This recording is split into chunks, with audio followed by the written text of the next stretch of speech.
A paz do Senhor, povo de Deus. Que Deus venha abençoar grandemente o seu dia com toda a sorte de bênçãos. Amém? Irmãos, eu vou deixar uma palavra aqui. O Senhor me deu, eu estava orando.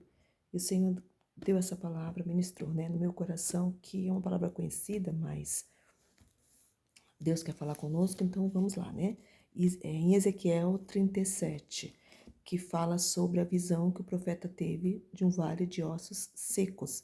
Em outras traduções está escrito sequíssimos, O Senhor o levou, nós sabemos que o Senhor o levou a este lugar, e lá o Senhor fez com que ele tivesse essa visão de um vale de ossos sequíssimos. E a Bíblia diz que Deus faz uma pergunta para ele, conforme ele vai olhando, vai rodeando ali aquele lugar, e Deus pergunta para ele: Ezequiel, poderão reviver esses ossos?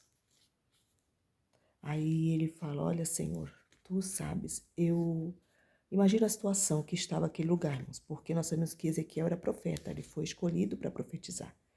Ou seja, Deus ia honrar tudo que saísse da boca dele. Então ele tinha o aval de Deus, para profetizar, para Deus realizar, conceder, porque assim era o chamado dele. Porém, eu imagino que aquela situação devia estar tão terrível, mas tão terrível, que ele não ousou falar, amém, vai sim, com certeza. Ele falou assim: Senhor, tu sabes. E Deus olhou para ele e falou assim: profetiza sobre esses ossos, profetiza sobre esse vale. E a Bíblia diz que Ezequiel falou assim como me foi dado, eu profetizei. Ele começou a profetizar. E no instante que ele profetizava, a palavra de Deus diz que houve um barulho muito forte, um ruído muito grande. Imagine, centenas ou milhares de ossos, a gente, sequíssimos. Então, o osso, faz muito barulho, algo duro, como uma pedra joga no chão, algo assim, faz um barulho. Imagina, muitos, aquele alvoroço, um se juntando ao outro. Imagine, irmãos, que devia estar tudo espalhado, tudo, cada um, de um lugar, tudo espalhado, mas ao mesmo tempo que ele profetizava, cada osso voltou para o seu lugar.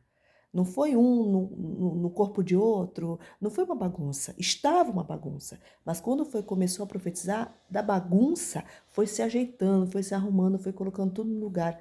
E aí o Senhor ministrava no meu coração. Assim é conosco. Às vezes a gente está numa situação, muitos se encontram numa situação onde a área da saúde, onde a área conjugal, familiar, algumas áreas estão fora. Mas tem pessoas que, meu Deus, que falam assim: não é só essa área, são todas as áreas. Tá uma bagunça geral. E a pessoa olha para aquela situação, irmãos, realmente fica uma situação complicada. Porque ela olha e fala: Senhor, só tu podes. Tu sabes. Como Ezequiel falou. Só tu podes. Porque realmente, Senhor, é na área conjugal, tá uma bagunça o casamento. É na área familiar, os filhos, a família tá toda desordem, fora da presença do Senhor, aquela bagunça, o desemprego, vida financeira, contas para pagar, dívidas, não tem recurso.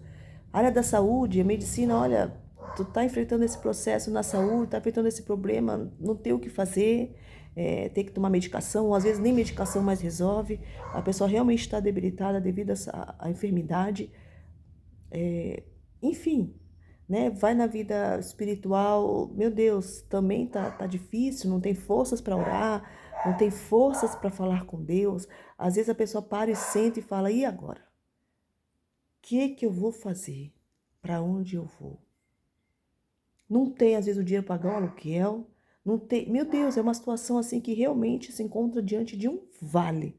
O vale, nós sabemos, irmão, que já é um lugar baixo, já é lá no fundo, ou seja, a pessoa está lá no fundo do poço, dentro do fundo do poço, ainda fica pior, porque ainda se depara com um vale de ossos sequíssimos. Já não bastava estar no vale.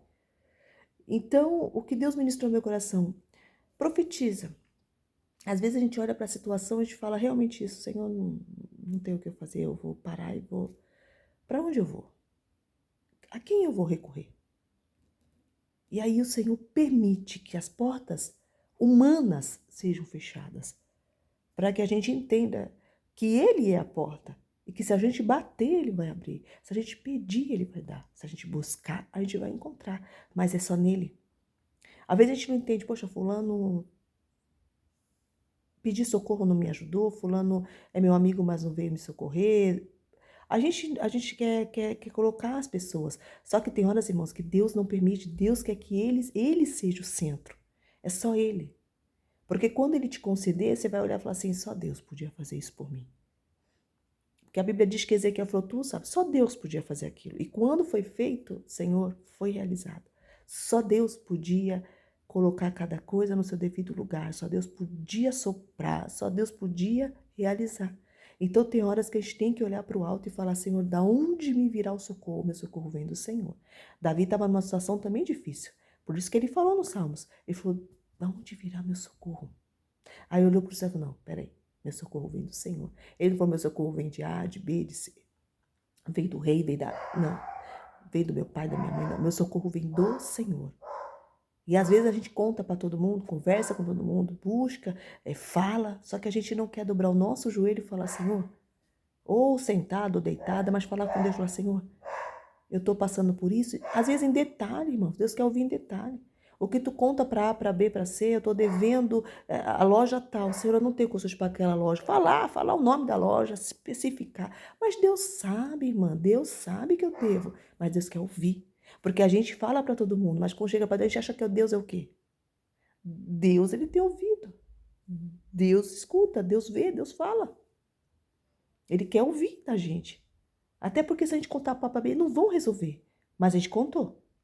Aí a gente não quer falar para Deus que pode resolver. Então a gente tem que falar para Deus, falar, Senhor, a situação tá assim. Tá, eu preciso comprar isso, eu preciso pagar aquela conta. Eu preciso, Jesus, a minha saúde, eu tô sentindo dor aqui, tá doendo isso, tá doendo aquilo, né? Tá aqui assim. Olha, meu filho, Jesus saiu tal hora, tá desse jeito, tá assim, mas especificar, falar em detalhes. Sabe? É convidar, Senhor, senta aqui um pouquinho, Senhor, senta aqui um pouquinho, eu preciso falar algumas coisas para ti. Me ouve, Jesus, como nosso amigo, como nosso Pai. Ele é Senhor? É. Ele é o Salvador? É, mas ele também é nosso amigo. Sentar com ele, ter uma intimidade, conversar. Falar para ele, Senhor, olha, eu não tenho forças, Pai, para orar. Eu tô sem forças, Deus, eu tô tão triste, eu tô tão abatido que as minhas forças parecem que estão sendo sugadas. Parece que tem um aspirador de pó, sabe, sugando as forças. Senhor, eu tô assim, me ajuda. Me dá força, Senhor. Me dá disposição. Senhor, eu não consigo ler a palavra, Jesus. Eu queria ler, mas eu não consigo. Me dá disposição, me dá força para ler a palavra. Senhor, eu queria, né, conversar com Deus. E você pode ter certeza que Deus vai ouvir e vai responder. Você sabe que Deus se alegra quando a gente conversa com Ele, quando a gente conta tudo para Ele. Ele fica feliz, porque Ele vê em nós que nós temos Ele como nosso amigo, como nosso Pai. Porque quando o filho chega para pedir alguma coisa, ele não pede para o tio, para a tia, para o vizinho, ele pede para quem? Para o pai e para a mãe. Né? É para eles que ele pede. Né? Meu tênis está ruim, ó, tá furando, eu preciso de um tênis. Olha, eu tô com vontade de comer isso. É para o pai ou para a mãe? Assim é Deus. É para ele que a gente pede. Ó, Senhor, poxa, eu queria isso, eu não tenho condições. Eu queria tanto um sapato. Não, meu sapato tá... Mas, meu Deus, irmã, é tão pouco falar de um sapato que tá... Irmã, é tão pouco, mas Deus, ele é o Deus das pequenas coisas também. Ele é o Deus dos mínimos detalhes. Ele cuida da gente nos mínimos. Às vezes está com vontade de comer alguma coisa, não tem dinheiro, Deus até envia alguém para nos enviar esse algo. E a gente come e fala, meu Deus, eu estou com vontade de comer aquilo e Deus não enviou. Porque Deus cuida da gente nos mínimos detalhes. Deus se preocupa, Ele se importa com os filhos dele. Ele não é um pai que larga os filhos de mão, não. A Bíblia diz que se nós, que somos maus, sabemos dar boas dádivas aos nossos filhos, quanto mais o nosso pai que é bom. Então Ele sabe, Ele cuida nos mínimos detalhes, mas nos grandes também. Então Deus, Ele quer cuidar de mim, quer cuidar de ti, né? E quer realizar. Mas Ele diz assim para você, creia, confie, profetiza. Levanta a tua mão, mesmo sem força, dentro da tua casa, na tua vida. Fala, Senhor, eu profetizo sobre a minha vida um novo tempo. Um tempo de milagre, um tempo de restauração, um tempo de cura, um tempo de mudança, um tempo que o Senhor vai me dar para eu pagar minhas dívidas, vai dar condições. Vai abrir porta de emprego, se tiver que abrir, vai realizar. O Senhor sabe a minha conta bancária. O Senhor conhece meus dados. Senhor, ó, tá aqui, ó, meu CPF é esse, Jesus. Ó, fala para Deus. Senhor, o número da minha conta é essa, ó, Jesus. Senhor, eu preciso de uma providência. Você vai ver o que Deus vai fazer. Você vai vir testemunhar e falar, realmente, Deus agiu porque Ele quer ouvir. Ele sabe, mas Ele quer ouvir. Quando Ele quer ouvir, não adianta. A gente fala, não, Deus sabe. Não, Ele quer ouvir. Enquanto você não falar, vai ficar aí. Mas Deus quer ouvir. E aguarda que Deus vai vir com a resposta, né? Como Ele fez ali diante daqueles ossos. Ele colocou todo um exército de pé. Ele vai colocar toda a minha, tua história de pé. Vai levantar aquilo que está caído e vai colocar de pé. Amém? Que Deus venha abençoar a tua vida grandemente, a tua casa, a tua história, que venha a ser abençoada pelo Senhor, assim eu profetizo. Na tua vida, a cura, o milagre, a libertação, a restauração, a transformação, a providência de Deus. Em nome de Jesus. Amém.